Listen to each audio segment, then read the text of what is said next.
dando continuidad a las clases de los talleres de arquitectura que constituyen el aporte teórico de esta semana, donde estamos trabajando con el espacio arquitectónico. Vamos a tener ahora la clase que nos van a dar dos talleres de arquitectura, el taller integrado por los arquitectos Nicolás Vares, Alejandro Casas y Florencia Snack. Que dará la charla la arquitecta Florencia Snack. Y por otro lado, el taller que integran el arquitecto Roberto Guadaña y el arquitecto Gustavo Páez, dando en este caso la charla el arquitecto Roberto Guadaña. La charla versará sobre el tema espacio y materialidad. Así que los dejo con los profesores y cuando termine esta charla ya cada uno va a sus comisiones a trabajar. Gracias. Ponete acá para que... Y lo paso con esto. Ahí estamos. Buenos días y bienvenidos y bienvenidas a todos los nuevos estudiantes que de alguna manera comienzan esta eh, este nuevo desafío que es la arquitectura. ¿En qué lo pasó, perdón? A ver si. Em, este nuevo desafío que es la arquitectura y que de a poco a medida que vaya transcurriendo este curso de ingreso, van a ir descubriendo la amplitud de esta disciplina y cómo poder entenderla y poder transitarla desde diferentes aristas. En el comienzo la arquitectura era un refugio, ¿no? En realidad esto de poder buscar materiales del lugar, poder generar un refugio, un cobijo. A medida que fue pasando el tiempo, estos materiales, estos materiales del lugar fueron transformándose en sistemas constructivos, como podemos ver acá, el arco de Olimpia, donde se puede ver el arco con la compresión, la yuxtaposición de las piedras, cómo genera esta forma, que es del antes de Cristo, imagínense el, el tiempo que ha transcurrido. Pero la arquitectura en realidad tiene que ver con esto de representar la cosmovisión del mundo, ¿no? Representar la cultura. Y en este sentido se puede ver cómo, por ejemplo, en este edificio que todos seguramente conocen a través de las fotos, ¿no? El Pompidou, cómo esa fachada representa un momento histórico, esta idea de los fluidos que tiene que ver con no solo con los fluidos, los movimientos de las personas en esas escaleras, sino también todo lo que tiene que ver con las instalaciones que se pone de manifiesto hacia el exterior, casi como las entrañas en la fachada, ¿no? Que forman la fachada.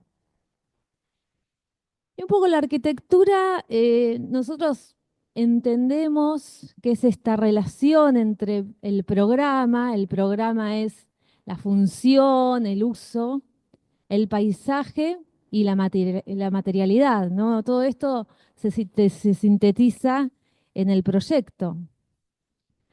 O como menciona Kenneth Frampton, que es este historiador de Estados Unidos, que realmente es un teórico muy, muy importante en su libro Estudios de Tectónica, de Cultura Tectónica. Habla de estos tres conceptos, estos tres vectores que son el topos, el tipos y la tectónica. Y él habla de cómo a lo largo de la historia la arquitectura es la relación, a la tensión entre estos tres vectores. Un poco para ponernos en tema, el topos tiene que ver con esto del soporte físico, la topografía, la geografía, el paisaje, ¿no? Em, en realidad, como la primera manifestación arquitectónica no es la caverna o la cabaña primitiva, sino la posición en que se posa una piedra en el paisaje, es decir, la toma de decisión del espacio en ese gran panorama geográfico. Y en ese sentido, un ejemplo, ¿no?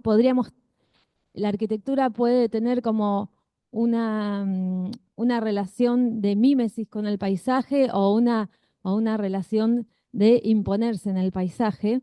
Este es un ejemplo de Álvaro Siza, ¿no? Las piscinas en Matosinhos, es un ejemplo muy interesante en donde la arquitectura y el paisaje se fusionan. Y a partir me gustaba mostrar mucho este dibujo increíble de Siza, este arquitecto portugués, que ahora tiene 90 años, de Oporto.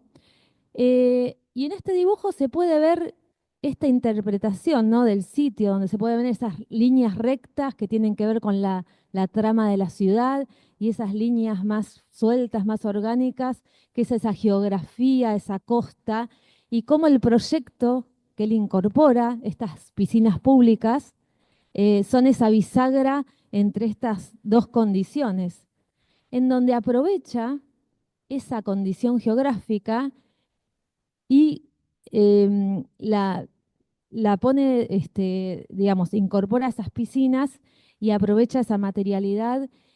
Y por un lado también interpreta esa costanera, ¿no? Esta es una foto de la costanera, en donde incorpora el proyecto sin perder, sin que las personas que pasan caminando por esa costanera pierdan las visuales hacia el mar. Entonces esto tiene que ver con interpretar un sitio, con interpretar las visuales, la condición de la persona que camina, ¿no? Y cómo se puede ver esa intervención donde uno no puede identificar qué es lo nuevo y qué es lo natural, ¿no? Qué es lo artificial y qué es lo natural, en donde esa materialidad se va mezclando, ¿no? Ese hormigón se va mezclando, esa tectónica del hormigón se va mezclando con la piedra. Em, y otro ejemplo que me gustaba en relación al topos es este ejemplo, que es la casa las casas sobre el arroyo de Amancio Williams y Delfina Galvez, en donde frente a esto de interpretar un terreno, ¿no? Este terreno que estaba partido en dos por un arroyo, y en realidad este accidente geográfico, que es como el más dramático, en vez de evadirlo o esquivarlo, lo que hacen es eh, ubicar la casa en el medio del arroyo para unir esas dos partes del terreno que están como partidas por el arroyo.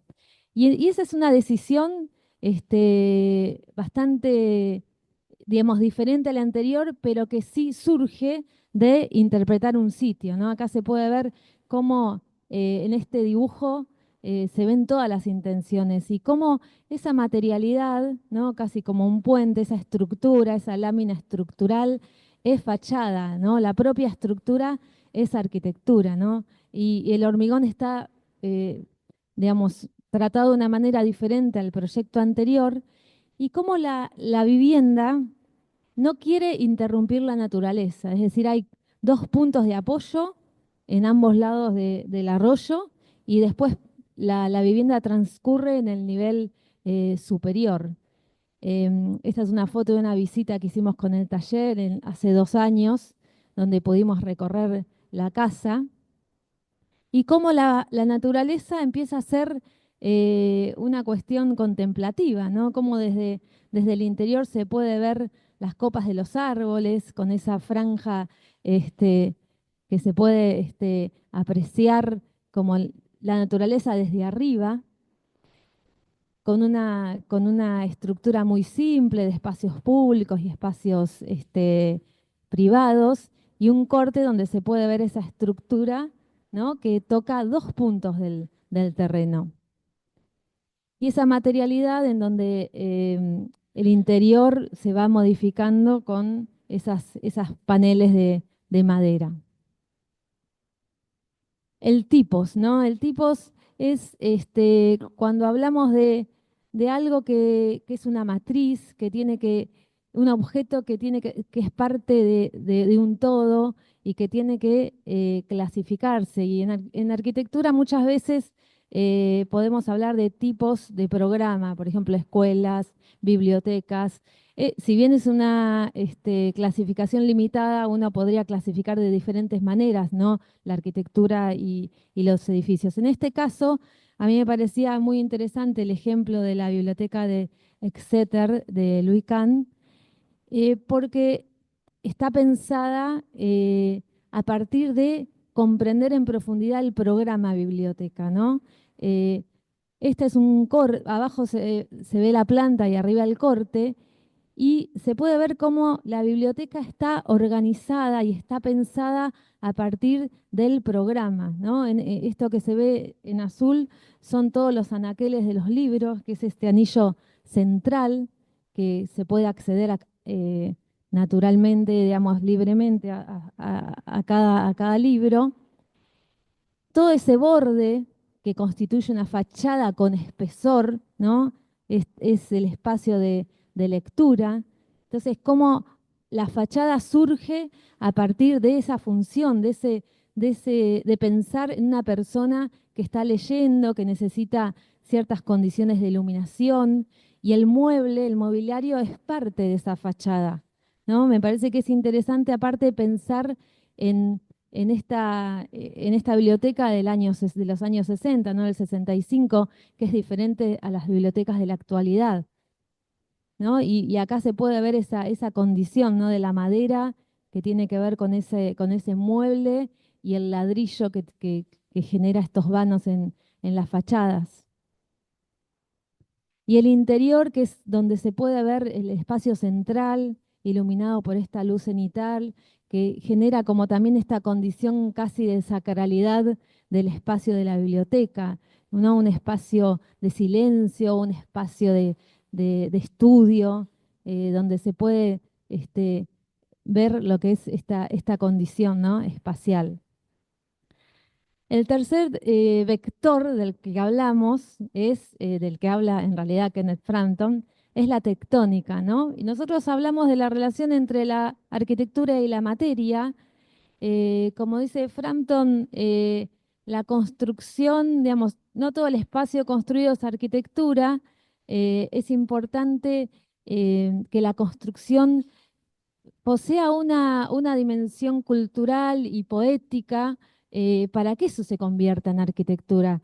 Y por eso a mí me gustaba mucho este ejemplo de Glenn Murcutt, que es un arquitecto australiano que ha ganado el Pritzker, que me gustaría bueno, que todos los ejemplos son interesantes como para ir investigándolos un poco más.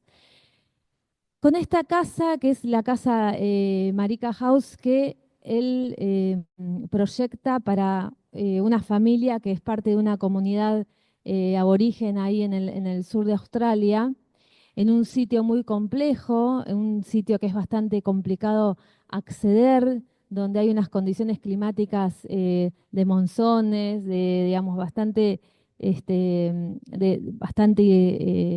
radiación solar. Y lo que hace Murcutt es tomar ese encargo con mucha responsabilidad, en el sentido de que él viaja durante un año y medio a esas comunidades para poder comprender cómo viven, cuáles son sus costumbres, cómo son sus refugios, sus chozas, y él descubre muchas cuestiones que tienen que ver con la liviandad, con estas tramas, con estos filtros. Esto tiene que ver con esto que están ustedes haciendo en estas maquetas que estoy viendo, ¿no? Poder entender cómo son esos filtros o cómo son esos paneles o cómo son las condiciones de entrada de luz en la arquitectura. Y en ese sentido, también empieza a entender ese sitio en corte, donde empieza a encontrar ese lugar donde ubicar esa vivienda, ese espacio para esta familia. Y algo que me parece que es interesante es que hasta ahora todas estas casas que se realizaban para estas comunidades eran casas victorianas de ladrillo con huecos, que en realidad a ellos no les gustaba vivir ahí porque no estaban acostumbrados a ese tipo de vivienda.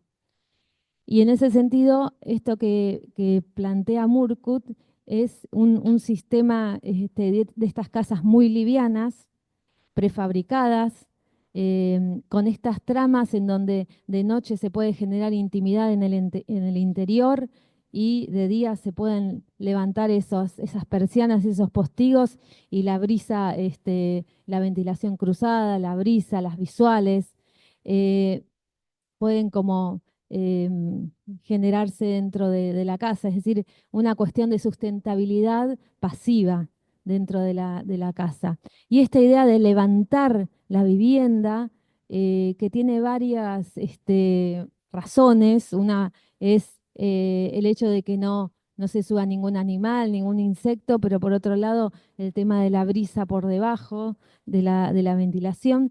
Y me parece que algo interesante que nombraba anteriormente, esta casa se llevaba totalmente desarmada en un camión y se arma en el sitio, pero también es pensada como a futuro como un prototipo, es decir, como algo que se puede ir repitiendo y que otras familias lo vayan tomando como prototipo para que se puedan hacer varias viviendas de este tipo.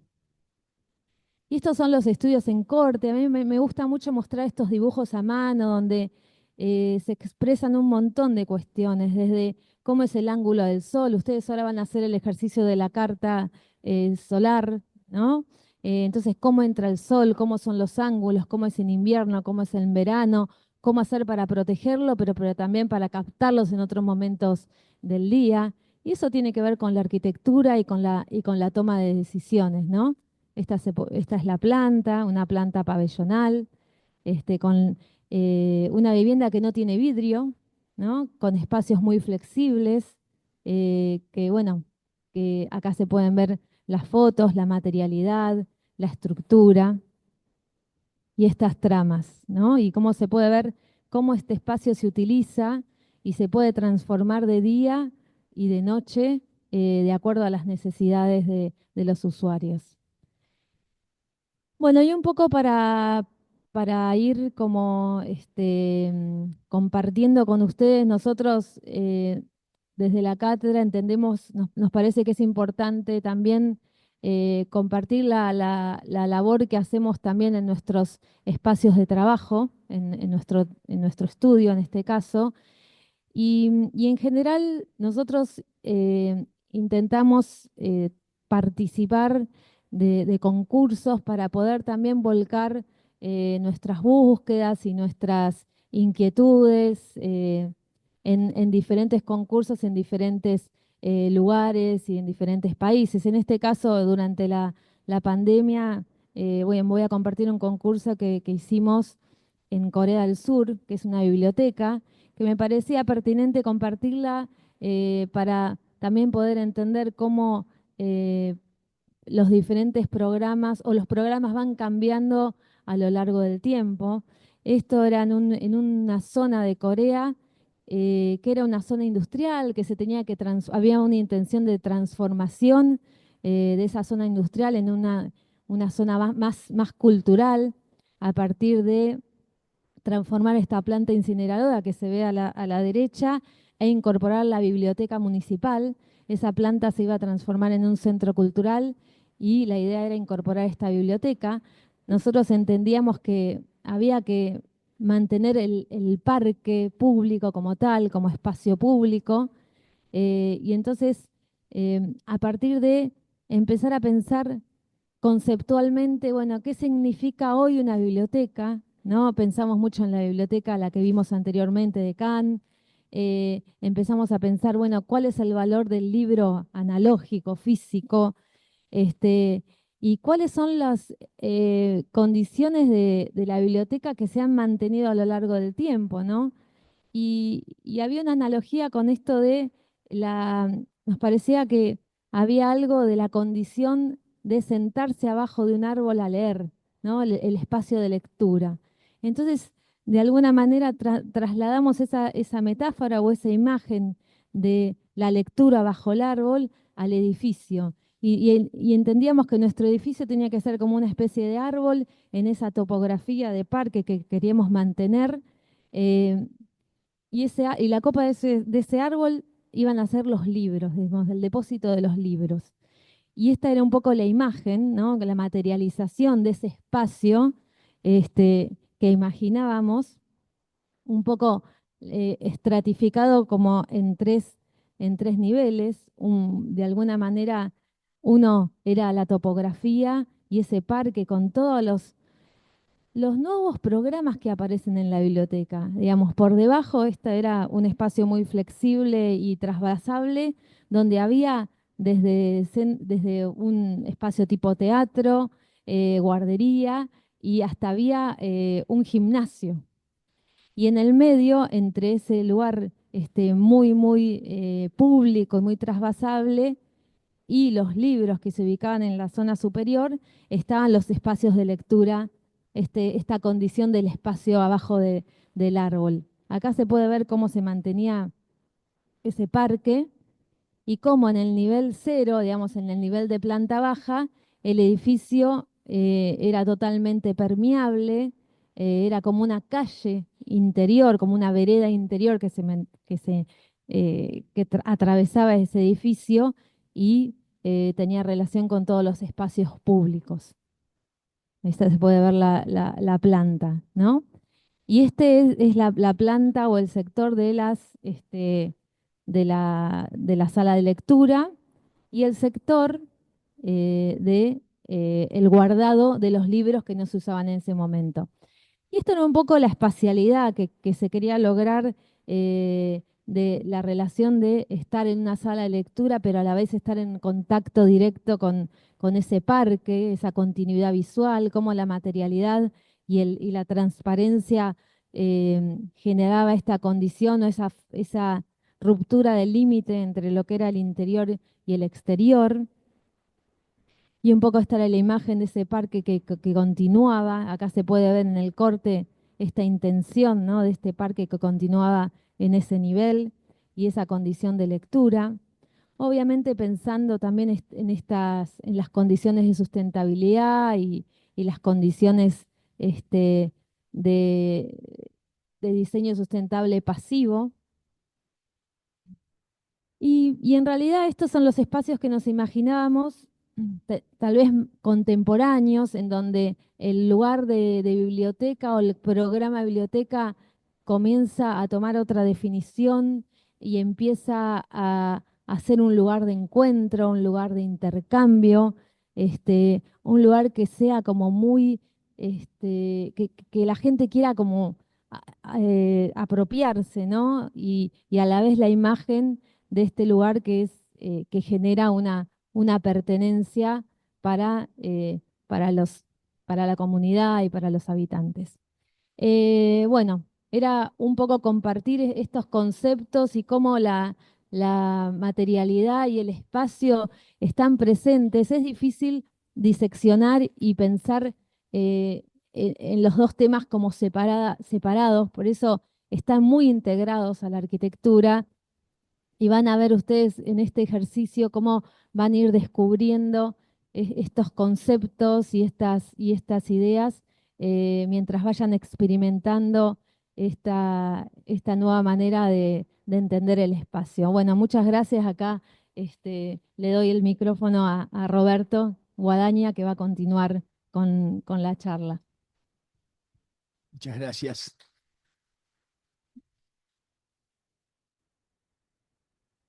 Hola, buen día. Bueno, continuamos y prometo que voy a ser breve.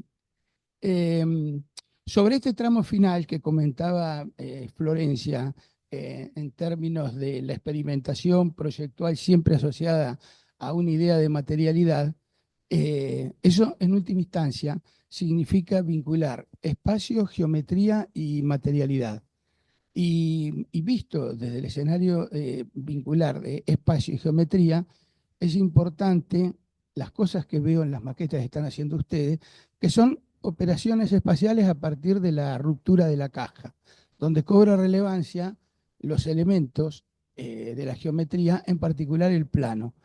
Y a partir de ahí, la serie de experimentaciones precisamente con los planos horizontales, verticales, el vínculo entre ellos, las alturas, las relaciones cuando esos planos vinculan interior y exterior o vinculan interiores, y en última instancia eso cruzarlo con otra cuestión que es espacio y materialidad, y nos situamos en los materiales básicos y su transformación para convertirlo en arquitectura y probablemente en un espacio ulterior en un sistema.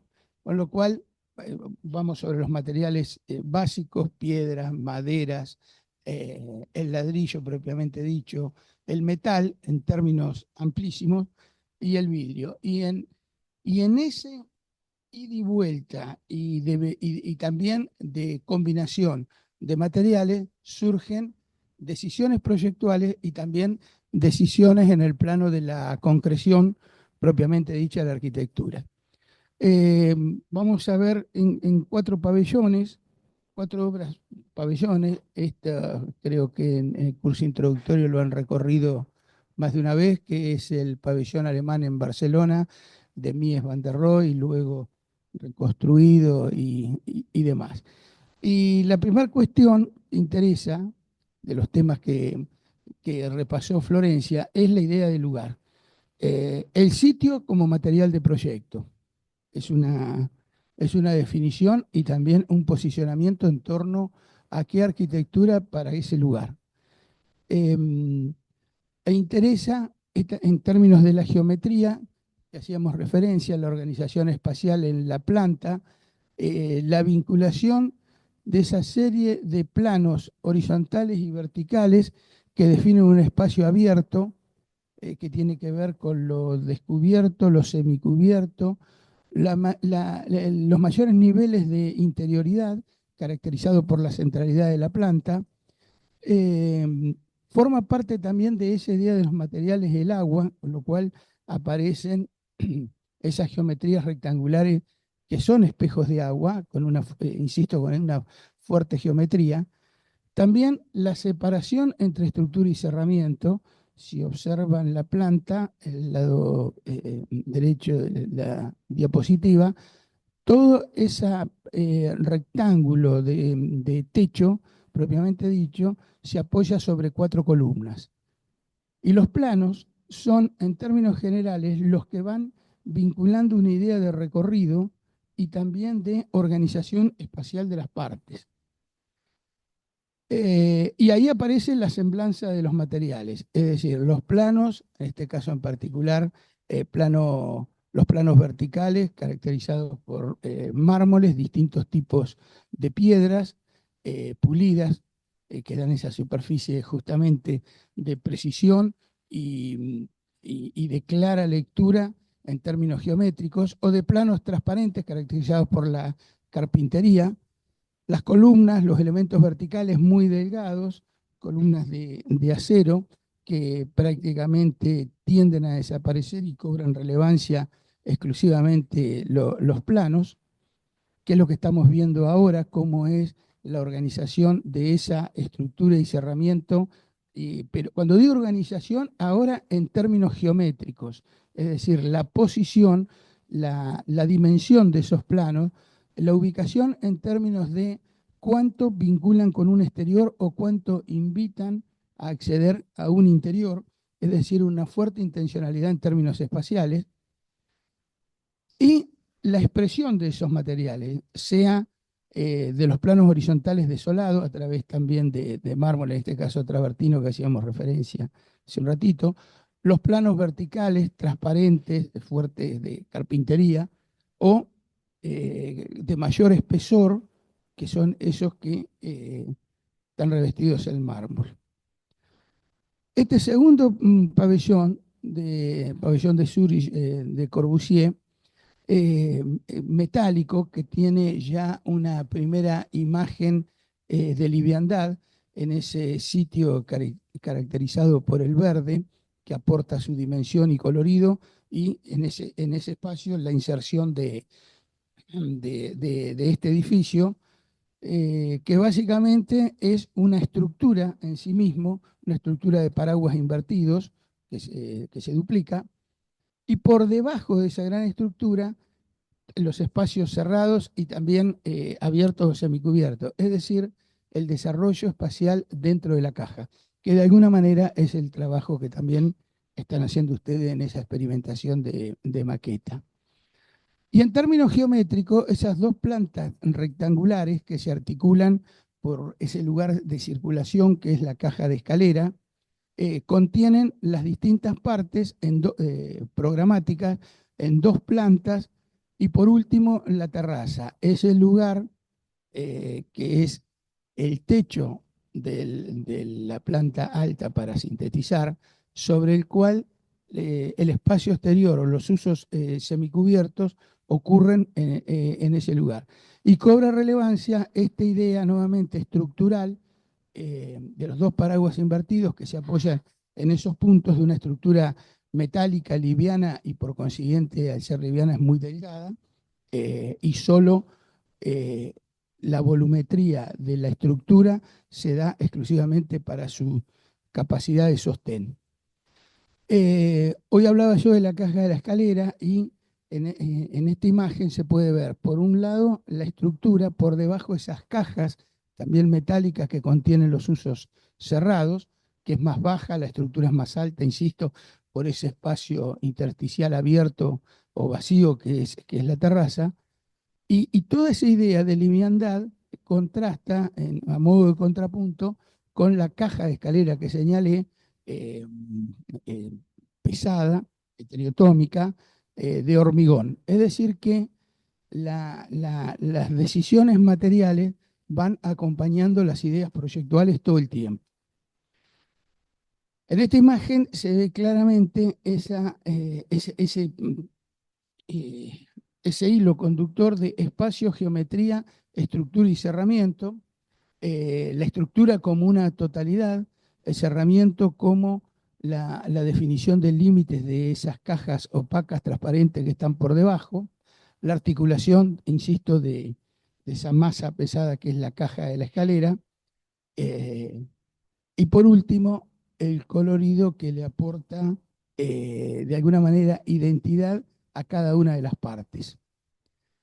Si uno lo piensa en una idea de totalidad, es un gran techo sobre el que las cosas se sitúan por debajo con autonomía del techo, que es lo que posibilita tener ese espacio abierto, intersticial, decía yo, entre los usos propiamente dichos de las cajas cerradas y usos abiertos a modo de superficies semicubiertas debajo de la gran estructura.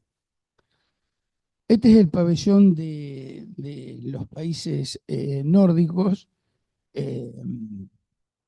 cuya característica vuelve a ser el sitio como lugar como material de proyecto, siempre caracterizado por esa idea del verde aportando su dimensión y particularmente la situación de la forestación existente, con lo cual se convierte nuevamente el material de proyecto y da lugar a este edificio relativamente pequeño, cuya característica más importante es su condición estructural. La estructura define el edificio.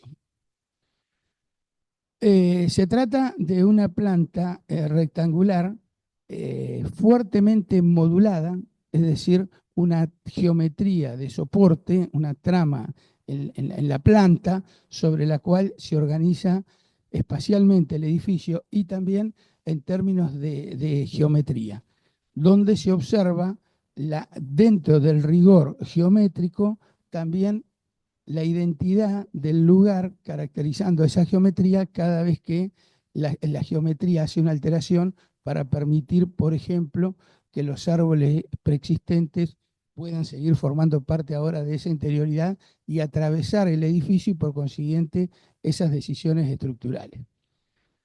Y el edificio se caracteriza por esa gran viga que está sobre la carpintería, lo que sería la planta, un modelo de planta libre, una viga inicialmente, y sobre eso un tramado de una serie de vigas delgadas y muy altas, 6 centímetros de espesor y 1 metro de altura, que se disponen en dos capas, una inferior en una dirección y otra superior en la otra dirección, Y ese tramado es el elemento de sostén de todo el edificio.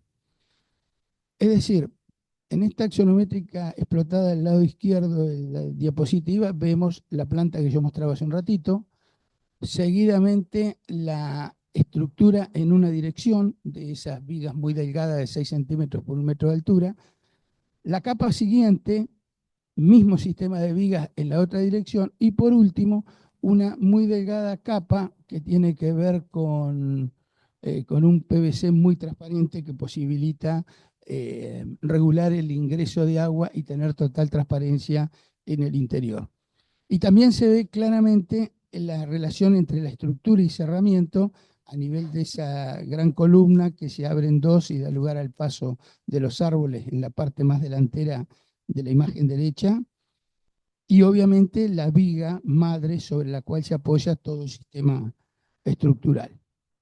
Finalmente, esa materialidad es la identidad y la imagen del edificio. Es decir, el hormigón es el que predomina en esta imagen y posibilita una planta totalmente liberada de columnas, de elementos intermedios, y posibilita la diafanía, esa relación entre el interior y el exterior, claramente de una pieza única.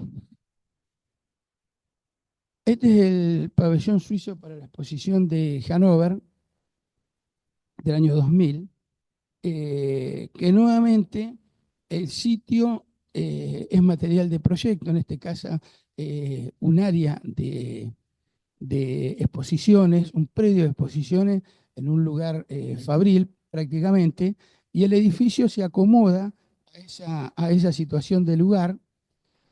Y se trata de esta trama o este soporte geométrico fuerte, caracterizado por cajas de distintos tamaños, pero regulados sobre un módulo base, sobre la cual van apareciendo los espacios de uso, que son esas cajas oscuras que van apareciendo en los lugares intersticiales más abiertos, y absolutamente recorrible en todos los términos. Y obviamente los bruscos cambios de dirección de la materialidad de alguna manera definen no solo de la direccionalidad del espacio, sino distintos espacios recintos recorribles, eso es fundamental, recorribles, pero que a su vez generan, inducen a quedarse, porque hay alguna actividad, porque hay música, porque hay comida, porque hay bebida, porque ese es en última instancia el fin, en este caso del pabellón.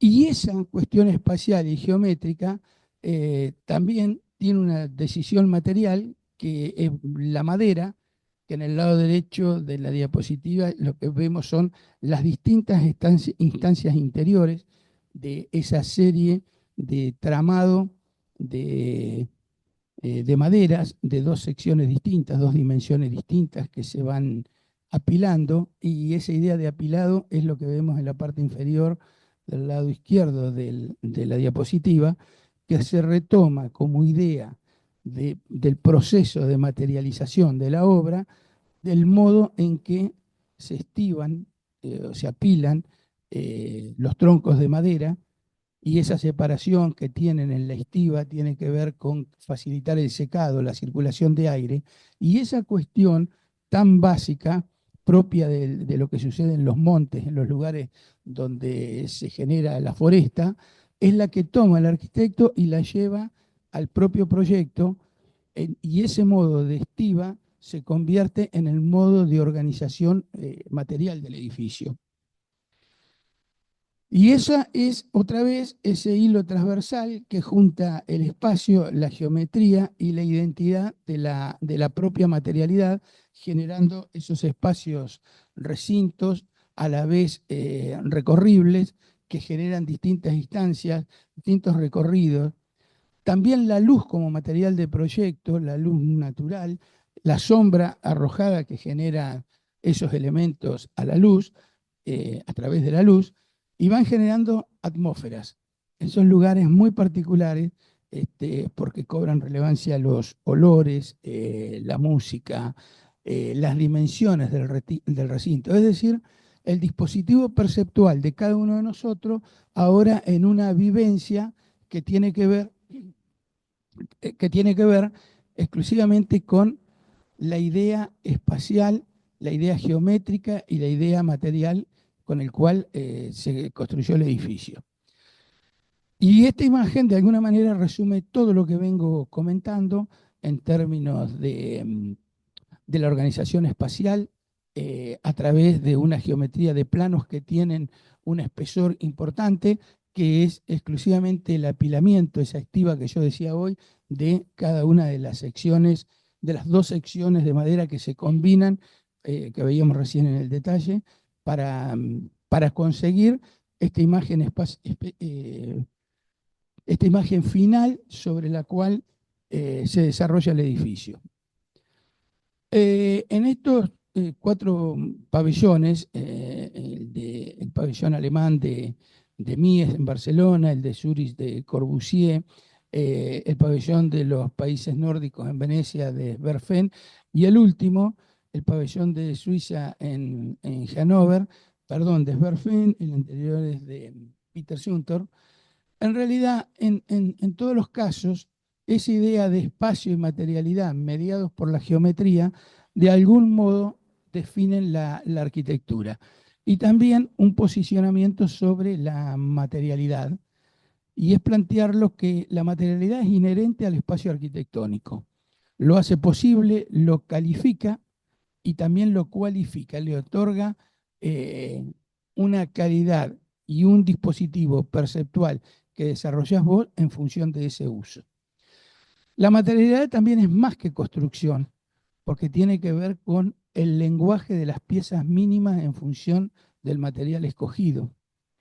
La materialidad, al fin y al cabo, es la idea construida, que es lo que vimos en cada uno de estos 4 pabellones. Y también requiere cultura técnica, requiere conocer los materiales, conocer cómo se pueden transformar esos materiales en un sistema que dé lugar, no un sistema constructivo en términos ingenieriles, sino un sistema constructivo racional con fuerte incidencia de la geometría que acompañe a la geometría del soporte del propio proyecto. Y esto mismo es lo que después hacemos y experimentamos en el taller a partir de estas cosas, es decir, el resultado buscado, deseado, siempre tiene que ver con esta cuestión de vincular la arquitectura con un proceso de materialidad. Por eso en el taller decimos que una idea de arquitectura es inescindible de una noción de materialidad. Muchas gracias.